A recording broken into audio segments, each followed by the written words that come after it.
Dubai was engineered to impress from miles away. We are talking Italian marble, South Korean steel, German glass, and millions of imported laborers from South Asia, Southeast Asia, and East Africa shipped in to piece the mirage together. 20 years and hundreds of billions of dollars dumped into creating the most photographed skyline on Earth. But my investigation shows things are cracking now, and the damage comes from inside. No wars, no earthquakes, just structural fractures creeping straight up from the foundation. And trust me, the people taking the hit are not the tax-free hedge fund managers lounging along the Gulf. They are not the selfie-snapping influencers chasing clout. They are the modern captives this system never planned to let go. This is not some glossy travel brochure, nor is it a dry real estate report. Think of it as an economic thriller, starring one of the richest cities on Earth, where a glittering playground is finally exposing the grim machinery humming beneath the floorboards. Here, an economic slowdown is not just a statistic, it is a cage. What happens when this modern miracle runs out of road? Stick with me because we are about to uncover a reality far darker than those neon towers. Back in the 1960s, Dubai was not a city at all. It was just a quiet, pearl-diving creek where Bedouin traders and fishermen lived in wind tower homes and haggled in dusty open-air markets. Then came the 1966 oil strike and everything exploded overnight. But the ruler back then, Sheikh Rashid, possessed a rare foresight that his oil-rich neighbors completely ignored. He knew the black gold would run dry. So while others splurged, Dubai started drafting a master plan that did not need oil to survive. That plan relied on one cash cow: tourism. But not the organic kind nurtured over centuries of rich history and local culture. No, they decided to manufacture a travel hotspot out of thin air with an aggressive speed never seen in human history. They did not want to just be on the map, they wanted to be the map. The ultimate global crossroads where international cash power and high-flying ambition collide. Enter the Burj Al Arab in 1999, a self-proclaimed seven-star playground perched on a man-made island shaped like a giant sail. With room rates that practically begged for media outrage, it was a massive warning shot fired directly at the global travel market. Next was the Palm Jumeirah, a colossal artificial island shaped like a palm tree and hyped to high heaven as the eighth wonder of the world. Then they stacked 828 meters of steel and glass to give us the Burj Khalifa, the tallest tower on the planet.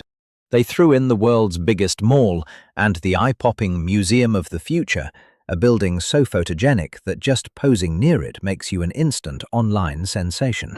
Every single monument shared one desperate goal: to make this city simply too big and too flashy for anyone to ignore. It was psychological warfare.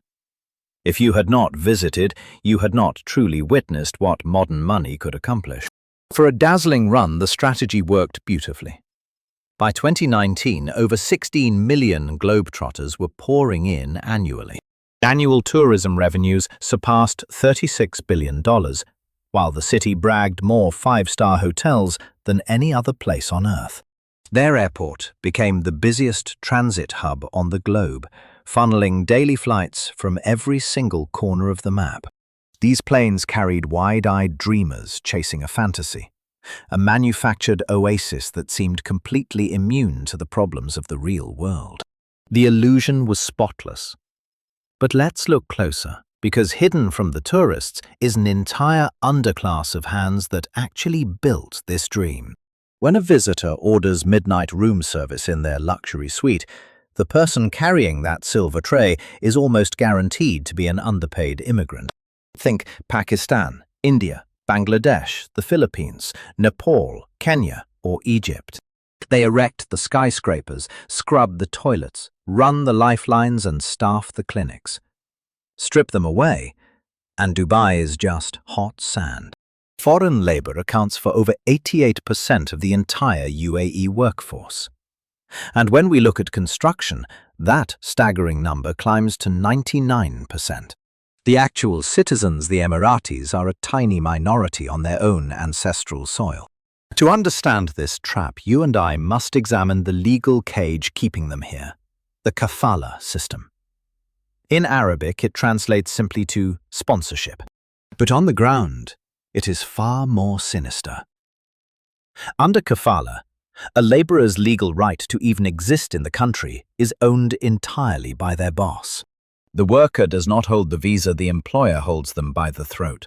This means if a boss turns out to be abusive or stops paying wages altogether, a horror story my investigation found is incredibly common, that worker cannot just walk out and find new work. They cannot even flee the country without their employer's rubber stamp. This is not a rumor, it is black-letter law, and it is the foundation of Dubai's entire boom. This cruel logic is built into every luxury hotel, every paved road, and every massive shopping mall. It is baked into every polite smile from staff to tourists, who remain completely oblivious to what those smiles actually cost. Sure, officials announced grand reforms in 2021, promising to let workers switch employers and changing exit permit rules.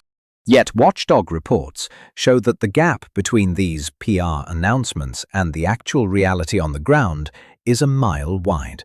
Try to claim those rights and you are hit with endless red tape, angry bosses, and a crushing mountain of debt from recruitment fees. Those upfront fees are financial death sentences. A laborer from Nepal might fork over $1,000 to $5,000 to shady agencies just for a ticket to Dubai. They drain their families, sell off ancestral plots and sign away their futures to loan sharks. Then they land and the dream dissolves.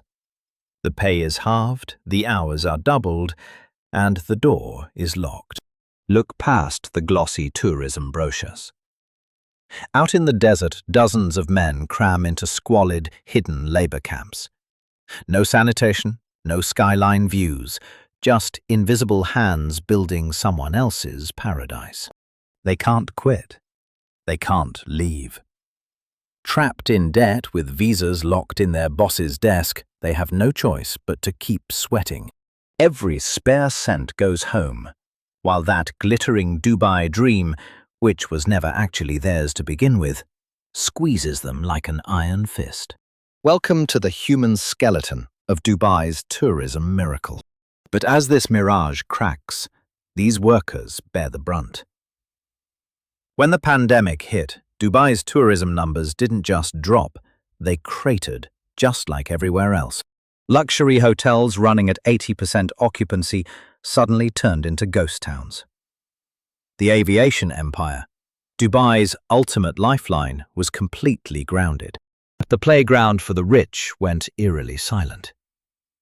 Yet the Emirates bounced back faster than anyone expected. By 2022, they were spinning a massive post-pandemic comeback story, aggressively marketing their rapid reopening and the Grand Expo 2020. On paper, the data looked spectacular. Millions of visitors returned and cash flowed. The official hype machine blasted this success story on repeat. But you and I need to look at what they swept under the rug. The new crowd wasn't like the old one. Visitor spending habits had completely shifted. The ultra-wealthy elite they had spent years desperately coddling, the high rollers dropping tens of thousands on luxury penthouses and private yacht charters, now represented a tiny, shrinking slice of the new crowd. In short, Dubai was getting sheer crowd volume without the actual profit. Instead, they got budget sightseers. People who snapped a selfie at the Burj Khalifa, grabbed cheap fast food, crashed in a 3-star room and left in 4 days. Meanwhile, a massive structural threat was quietly accelerating. Aggressive, relentless competition crashed their party from all sides. Saudi Arabia suddenly launched Vision 2030 with an absolutely eye-watering budget. NEOM, that sci-fi mega-project in the desert, instantly hijacked the global spotlight. Alula, boasting ancient ruins and elite eco-resorts, started stealing the exact high-end travelers that Dubai once thought were theirs alone. Riyadh rebranded as a culture and entertainment powerhouse. For the first time, Dubai's playground dominance was challenged right in its own backyard. The market fractured, and Dubai, which used to win by simply being the flashiest show in town, suddenly had to share the stage with newer, bigger spectacles. Many of these rivals were cheaper, more authentic, and offered unique experiences that Dubai, no matter how many billions it threw at them, simply could not manufacture. You can't fake history. Real century-old cultural soul that makes a place feel alive rather than like a movie set can't be bought by any construction budget. Dubai bet everything on pure novelty. But once a cheap thrill becomes familiar, it loses its magic. Sure, the Burj is tall and that artificial palm tree is visible from space. But millions have already been there and done that. They posted the selfies. They watched the videos. The internet's attention span has moved on, and it waits for nobody. Then comes the staggering price tag. Keeping the desert cool, importing literally everything, and maintaining luxury facilities requires astronomical piles of cash. Combine that with an inflexible labor model, and it becomes impossible to slash prices even as budget-conscious travelers dominate the global tourism market. Suddenly, they are trapped between two worlds, far too expensive for the average budget traveler, yet no longer exclusive enough for high-end elites. That isn't a minor marketing hiccup.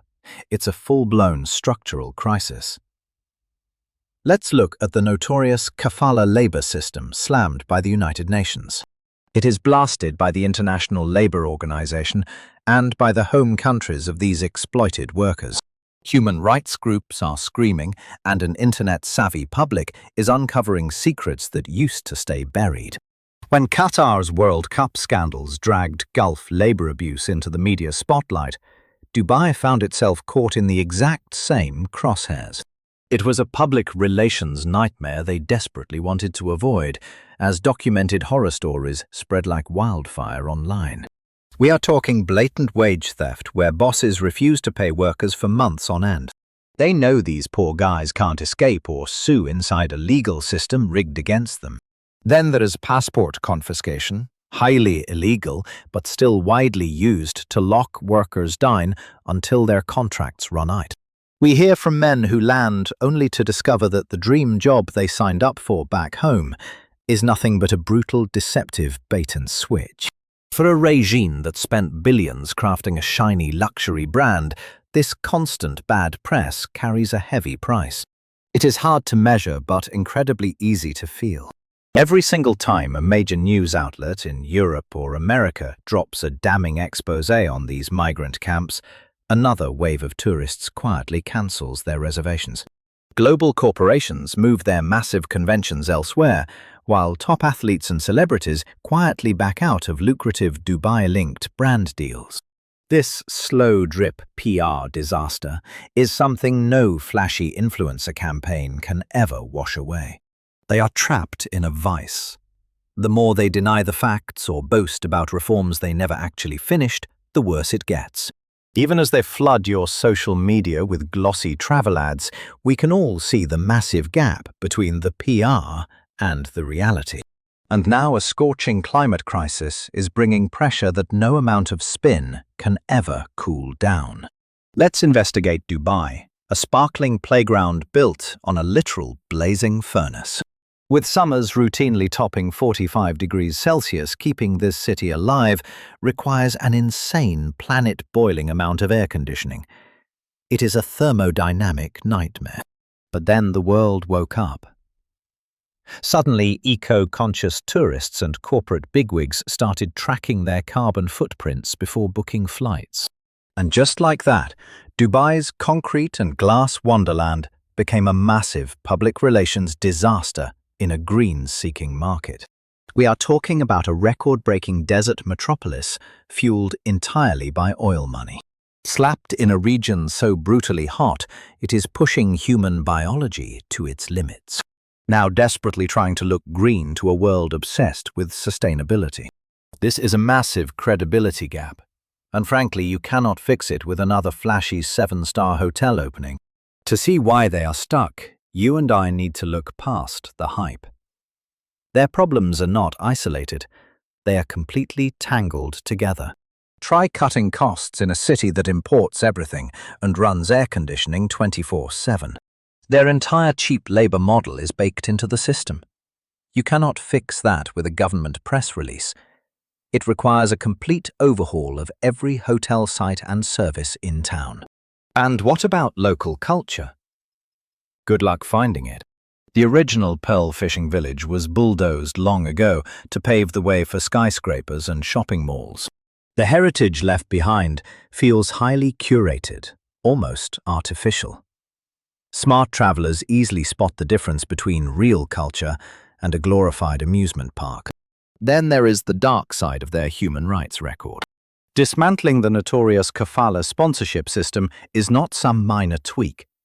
It would explode the operating costs for almost every business in Dubai. Plus, neighboring rivals are now cloning their shiny, ultra-luxury copy-paste formula. Many of these competitors have actual history to offer, making it incredibly hard for Dubai to stand out as rivals copy their playbook. None of this is impossible to solve, but you cannot fix systemic exploitation with another influencer campaign or a record-breaking zip line. These deep crises demand real, long-term restructuring. That goes way deeper than the flashy public relations spin this city is so famous for. While the elites debate these big issues, an entire army of low-wage workers is paying the price right now. They're cleaning hotel rooms, pouring concrete, driving taxis, and delivering packages in the scorching heat. They chased the glittering gold rush, survived the pandemic, and fed on empty promises of a recovery. Instead, they watch their world crumble in ways they cannot control. They do not read high society business reports or check the tourism board's polished press releases. Their reality is much more raw. Are their hours getting slashed? Are their bonuses vanishing? Is the boss refusing to renew contracts? Are the hotel lobbies empty? Are taxi queues drying up? Are there simply no shifts left? When the answers to those questions start becoming a yes, the brutal reality sets in. For a migrant worker, the equation becomes incredibly grim. Do they stay and pray things improve in a system with zero legal protections? Or do they flee, crushed by the heavy debts they arrived with? Many do not even have enough cash to buy a plane ticket, trapped in a bureaucratic nightmare designed to block their exit, especially when the boss literally owns their paperwork.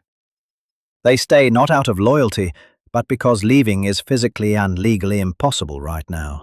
Back home, families are starving for money. The recruitment debt is unpaid, and their contracts are far from over.